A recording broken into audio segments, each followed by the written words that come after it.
MMO, massivement multijoueur en ligne.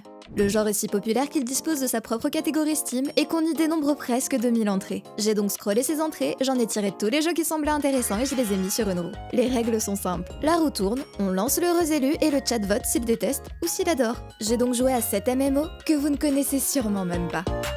Notre premier MMO du soir, selon Steam, est Sovereign Elect. Première remarque en arrivant en jeu, pourquoi est-ce que la DA de chaque personnage est différente? Ça sent la génération tout ça. C'est un jeu Gacha Husbando avec des DA toutes différentes parce qu'ils ont volé ou ils ont généré par IA les images. J'ai déjà l'impression que c'est pas du tout la même DA. Ça fait beaucoup.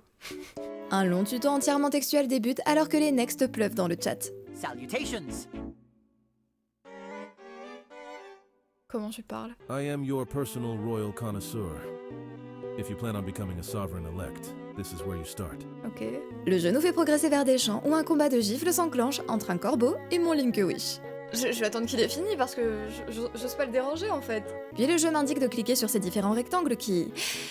je sais pas vraiment à quoi ils servent autre qu'à remplir cette barre sur la gauche de l'écran. Waouh! Parce quoi là? Attends, je fais quoi?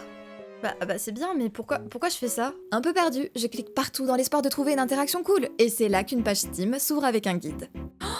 Le jeu il est tellement mal parlé qu'il m'a fait un tuto super long, et il m'a quand même pas du tout expliqué toutes les bases, et je suis obligée d'ouvrir un guide externe. Est-ce qu'on en parle? Mais bon, j'ai pas eu le temps de lire plus d'un paragraphe que le chat a voté next. Bon allez, à top 4. Fear of Going, aka Fog, est un MMO qui nous propose d'affronter les différents cercles des enfers jusqu'à atteindre les portes du paradis. Je sais, je vous ai déjà vendu le jeu rien qu'avec cette phrase. Non mais attendez, premier degré, ça a l'air incroyable! Ok, on est connecté au serveur, c'est très bon signe. La DA est assez particulière, mais en vrai, j'aime bien. Ça fait vieux projet étudiant bricolé avec les moyens du bord et donc avec de vraies touches personnelles. Oh!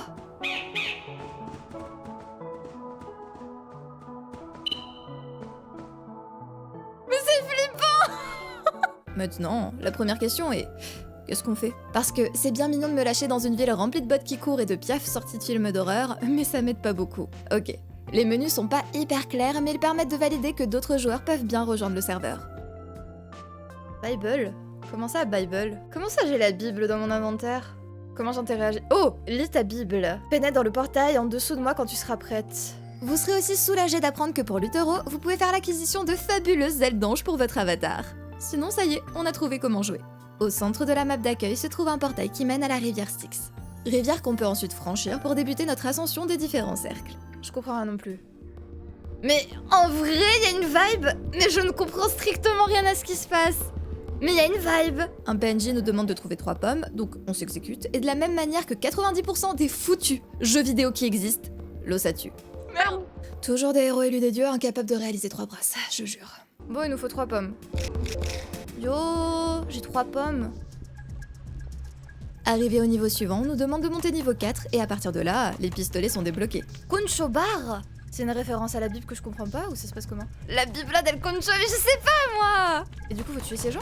Bon, je me suis vite fait descendre, mais on revient facilement au niveau en cours. On a aussi un arbre de compétences sur ce jeu, mais... voilà quoi. Ah! Oh!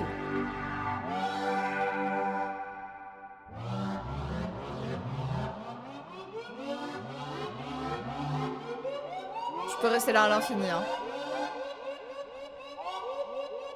Alors, là, on se marre bien, on le trouve mignon et la musique est sympa, jusqu'à ce qu'il nous annonce qu'il pourra retenir Big Head pendant 60 secondes. J'ai peur. Attendez.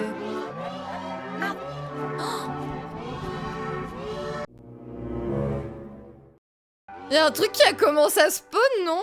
Juste avant que je réussisse, y'avait pas un gars par là-bas? J'ai presque envie d'y retourner et d'attendre par curiosité.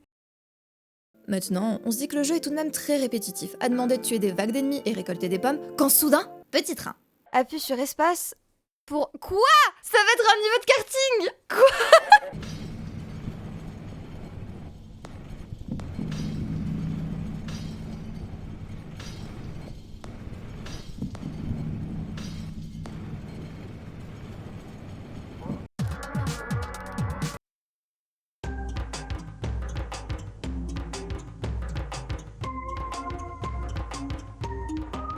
Bon, le chat a pas beaucoup de goût donc il a voté next. Alors que franchement, Fog est gratuit, réellement multijoueur, si vous trouvez du monde quoi, et il tente des choses. À chaque changement de niveau, on se demandait sur quoi on allait tomber, et même si le tout est très maladroit, moi j'y ai passé un beau moment. Bande de rabat-joie. Notre prochaine victime est Born Again. MMO, MMORPG, non mais jusque là on est bon. Dès l'arrivée en jeu, on est en mesure de se voir. Born Again est un jeu pixel vu du dessus où on contrôle un personnage dont la mort est permanente. Le but étant de le faire vivre le plus longtemps possible tout en continuant à améliorer ses stats pour sa descendance. Et le jeu tient à nous apprendre ce concept de mort très rapidement. La mort dans Born Again est courante, mais libère tous les esprits capturés, l'essence collectée est également stockée de façon permanente en tant qu'honneur. Bon, premier élément un peu frustrant, en tant que nouveau joueur, on spawn tous dans cette instance. Sauf qu'on partage un même tuto, donc moi qui prends le temps de lire les pop-up, je me retrouve à la traîne et je rate des phases du dit tuto. Il va respawn ou pas? Genre quelqu'un l'a tué et là c'est la fin? J'ai plus le droit? Donc ouais, dans l'idée, on va dans un portail et on commence à décimer du monstre avec quelques boss occasionnels. En ville, on peut aussi interagir avec des PNJ qui améliorent notre équipement et en cherchant comment changer de classe, j'ai découvert que le bouton pour quitter le jeu n'a aucune indication. Qu'est-ce que j'ai fait? J'ai quitté?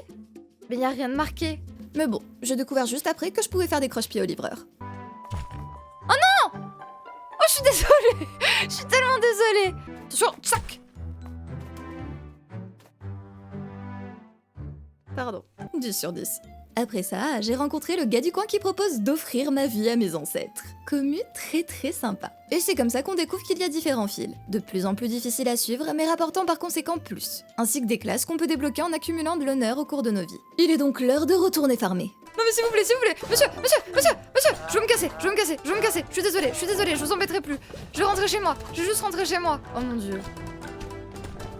Mais il y a pas 1 centimètre carré de safe. Et c'est juste, tu sors et tu tapes des trucs non-stop. Et c'est donc là que j'avoue ne pas comprendre les joueurs qui aiment juste taper en boucle des trucs sans aucune interruption et sans rien autour. On a un peu scrollé les avis Steam, mais personne n'y expliquait pourquoi il aimait le jeu. Donc ça m'a pas aidé. Je vous laisse donc me rédiger une dissertation sur pourquoi ce genre de jeu est le meilleur genre de jeu ever et mérite d'être joué longuement. Moi, j'ai préféré passer au suivant. Earthwood Online, un jeu mobile porté sur PC de toute évidence. Un nouveau jeu pixel où on se balade en cliquant pour attaquer les ennemis. Ça en fait des coups d'épée pour tuer un lapin. La réalisation qu'on a très rapidement faite, c'est que les taux de loot sont absolument exécrables. D'une certaine façon, je trouve ça assez fascinant de voir que des systèmes vus comme étant très mauvais à l'origine, à base de va farmer sur ton MMO asiatique pour essayer de faire des trucs, sont à ce point-là repris de nos jours en mode non mais regardez, c'était notre enfant, c'était chill. Le fait de taper en boucle sans réel but fait que j'ai très vite recommencé à imiter les jingles. Vous vous en doutez, on en a rapidement eu assez de taper en boucle sur des lapins. Le MMO suivant nous a inspiré une chose. C'est un RPG de high fantasy en monde ouvert qui vous donne accès à plus de 200 héros. Est-ce qu'il va falloir cliquer? Merci de jouer à notre jeu. Alors oui, effectivement, c'est totalement un jeu mobile. Déjà. Tel un jeu mobile en tout cas, il se met à télécharger des données avant de se lancer. Ouais, j'ai plus de 15 ans, je crois. Hein. Tout le budget, clairement, est passé dans... Ah mais il est mort ce jeu. Attendez, il est encore en ligne au moins. Que je vous jure, si jamais il est en maintenance pile le moment où je le lance, je considère que je l'ai quand même lancé, hein. Eh ben, j'aurais tenté, hein. C'était Dragonair. Dogfight Elite est une simulation de combat d'avion. Oui, vous avez bien entendu. Oh, c'est des avions. Combat d'avions en ligne contre de vrais pilotes, chars et fantassins.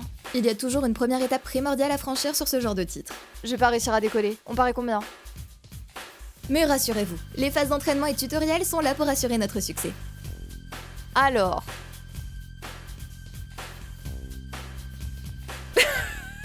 Comment je vais décoller? Oh, on dirait Batman là sur Nintendo 64. Enfin Superman là.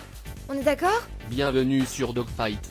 Voici votre classement et vos points actuels. C'est Flight Simulator, mais c'est vraiment... C'est exactement pareil. Pour l'instant tu n'as que cet avion, alors va leur montrer de quoi tu es fait. Ok, je vais leur montrer.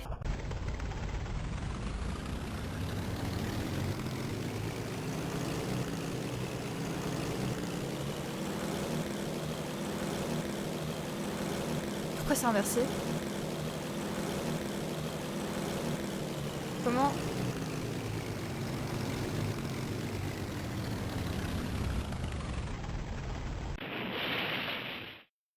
Bon, on arrive à réaliser notre premier envol, mais se diriger ensuite c'est plus compliqué. Je décide donc de tenter avec une manette. C'est comme les jeux de voiture, c'est toujours plus simple avec une manette. Pas vrai? Je vous suggère de visiter l'icône avec la tête de pilote et d'acheter un parachute.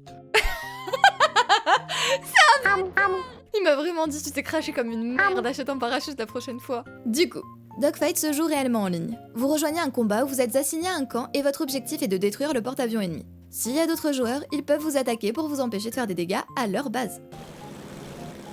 Je vous jure que j'essaye de voler convenablement. Qu'il est rouge. C'est forcément un méchant, non? Je suis à fond. Je suis full throttle comme on dit. Regardez, j'ai même le vocabulaire technique. Je sais pas ce qui se passe, mais il se passe des choses, hein. Attends, je fais des dégâts là?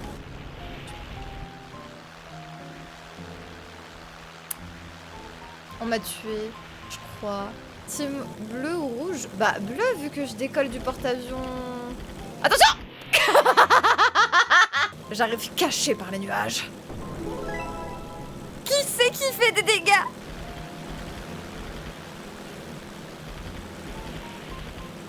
C'est moi qui ai fait ça? Oh, c'est moi qui ai fait ça! Ok. Tu seras bientôt à sec de carburant? Bah, on se crachera naturellement. Écoutez, tout en douceur.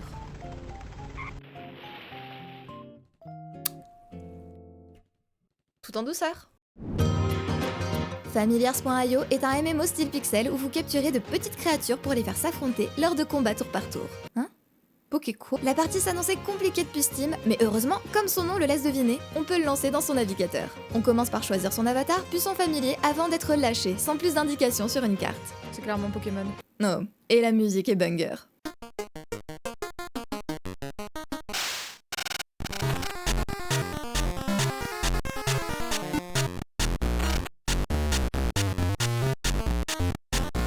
Vos familiers ont donc des types, du style feu ou eau, et chaque tour, vous pouvez choisir une action parmi 4. Vous pouvez aussi capturer l'ennemi pour qu'il rejoigne l'équipe.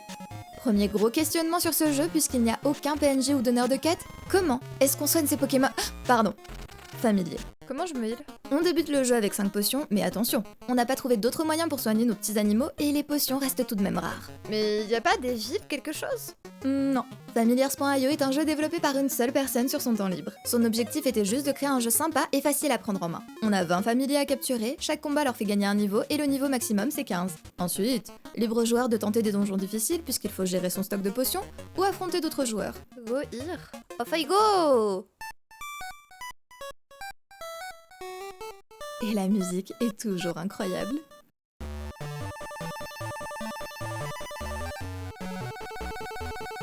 Y a pas grand chose de varié à faire dessus, mais encore une fois, le concept de base est mignon. Problème étant, il me faut des potions. C'est vraiment le gros problème qui reste.